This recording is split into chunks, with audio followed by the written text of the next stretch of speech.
Chapisho la gazeti la serikali na Rais Uhuru Kenyatta kuunganisha majukumu ya magonjwa mengine makuu na ile ya Baraza la Kudhibiti Virusi vya Ukimwi NACC kulingana na mashirika mbalimbali sio jambo la busara. It's unfortunate that the Ministry of Health has developed the document that has expanded the mandate of National AIDS Control Council to the National Syndemic Disease Control Council with disregard to the needs of the most vulnerable Kenyans who are afflicted by disease.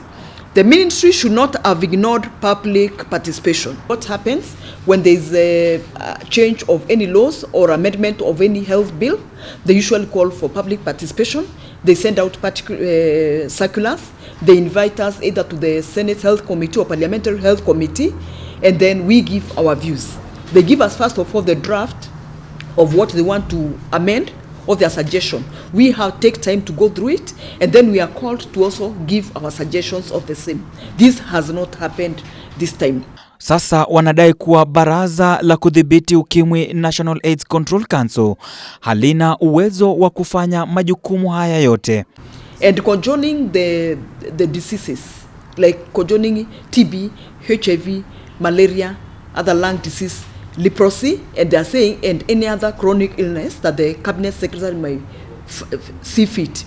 It is not workable. It is just like saying you are taking children who are in nursery school to teach them in the same class with class 7, to teach them in the same class with a university student, teach them in the same class with a secondary school student. There will be no learning. Na wananchi kutohusishwa katika mchakato mzima wa mabadiliko haya ni kinyume na katiba ya Kenya. If we wanted to change the name of the Ministry of Health, we should just have called it. We say we are changing. We will no longer have the Ministry of Health. We'll call it the Syndemic National Council. Then that way we'll be knowing under that big umbrella we still have respective departments dealing with issues related to particular diseases. But there is no way we have the Ministry of Health, then we have the Syndemic National Disease Council.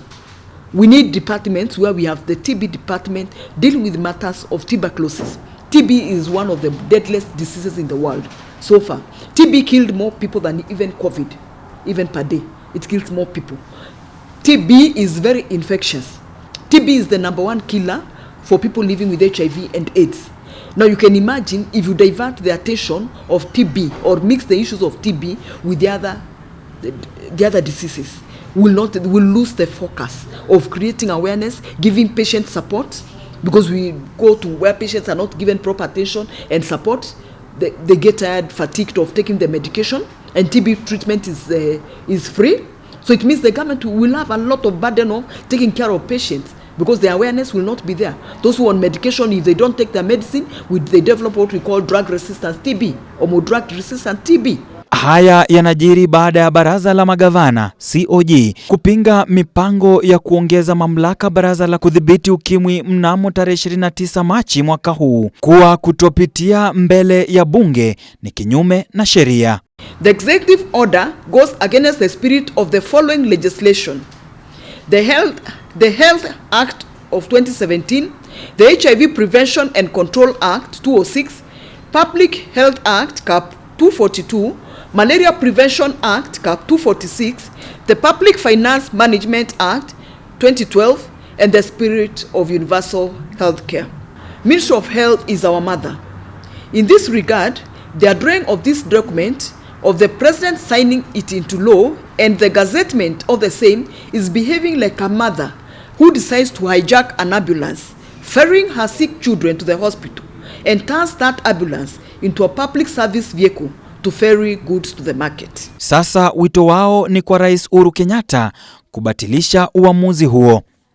Nikiripotia Mwanga wa Ebru, mimi ni Ode Francis.